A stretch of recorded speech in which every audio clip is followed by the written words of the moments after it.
અહિંસાથી વધી બુદ્ધિ. પોતાની વધારે બુદ્ધિથી ઓછી બુદ્ધિવાળાને છેતરવા એ હિંસા છે. દાદા ભગવાન.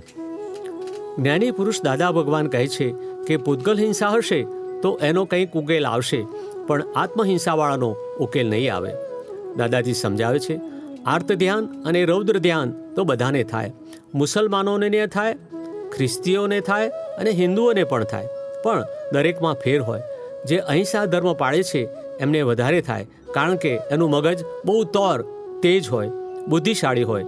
જેમ બુદ્ધિ વધારે એમ આ દુષ્મ કાળમાં ભયંકર કાપો બાંધે અને વધારે બુદ્ધિશાળી ઓછી બુદ્ધિવાળાને મારે. પરદેશવાળા અને મુસ્લિમો એ કોઈ બુદ્ધિથી મારે નહીં, અને આપણા હિન્દુસ્તાનના લોકો તો બુદ્ધિથી મારે છે. કોઈ કાળમાં નહોતું તે આ કાળમાં આ નવું લફરું ઊભું થયું છે. બુદ્ધિ કોનામાં વધારે હોય? એક તો જે જીવોની ઘાત ના કરતો હોય, અહિંસક ધર્મ પાળતા હોય, છ કાયની હિંસા ન કરતા હોય, એને બુદ્ધિ વધે. બીજા જે કંદમૂળ ના ખાતા હોય તથા તીર્થંકરની મૂર્તિના દર્શન કરતા હોય તેમને બુદ્ધિ વધે. દાદાજી કહે છે, હું વધારે બુદ્ધિવાળાઓને અન્યાય કરતો નથી, પણ એમને નુકસાન ના થાય માટે કહું છું, જેથી ઊંધે રસ્તે ના ચાલે. બુદ્ધિથી મારવા એ ભયંકર ગુનો છે. બુદ્ધિ વધી એનો આવો દુરુપયોગ કરવાનો. જેને જાગૃતિ ઓછી હોય તે બિચારા મંદ કશાય હોય છે. તે જન્મથી અહિંસાનો ધર્મ પાળે છે. તે વધારે તીક્ષ્ણ બુદ્ધિવાળા હોય. તે આવા લોકો વધારે બુદ્ધિથી લોકોને માર કરે છે. બુદ્ધિથી ગોળીઓ મારે છે. એમને એમ ખૂન કરી નાખે તો એક અવતારનું મરણ થાય, પરંતુ આ તો બુદ્ધિથી ગોળી મારવામાં અનંત અવતારનું મરણ પ્રાપ્ત કરે છે. પહેલાંના જમાનામાં આવું નહોતું.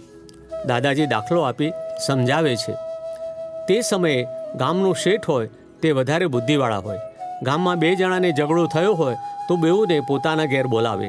એક જણ ફરિયાદ કરે કે શેઠ, અમારા ઓછીના લીધેલા 200 રૂપિયા પરત આપતા નથી. ત્યારે શેઠ બીજાને પૂછે કે તારી પાસે કેટલી સગવડ છે? પેલું કહે કે શેઠ, મારી પાસે 50 રૂપિયાની સગવડ છે. ત્યારે શેઠ કહે કે મારી પાસેથી 150 લઈ જજે અને આ ઝઘડાનો ઉકેલ લાવી આપે. જ્યારે આજના લોકો તો હાથમાં આવેલું બધું જ ખાઈ જાય. દાદાજી કહે છે, હું કોઈને આક્ષેપ નથી કરતો, હું તો આખા જગતને નિર્દોષ જોઉં છું. આ તો વ્યવહારની વાતો કરું છું. વ્યવહારમાં જો ન સમજે તો આનો ઉકેલ ક્યારે આવશે? જ્ઞાની પુરુષ પાસે સમજ્યા વગર કશું કામ નહીં લાગે. પ્રગટ અનુભવ જ્ઞાનસૂત્ર. હું નામધારી છું એ મિથ્યા માન્યતા જ્યાં હોય ત્યાં હિંસાનો આરંભ છે. આરંભ હોય એટલે પરિગ્રહ એની જોડે ને જોડે હોય જ. સાદી એટલે આરંભ અને પરિગ્રહથી મુક્તિ પામ્યાની શરૂઆત.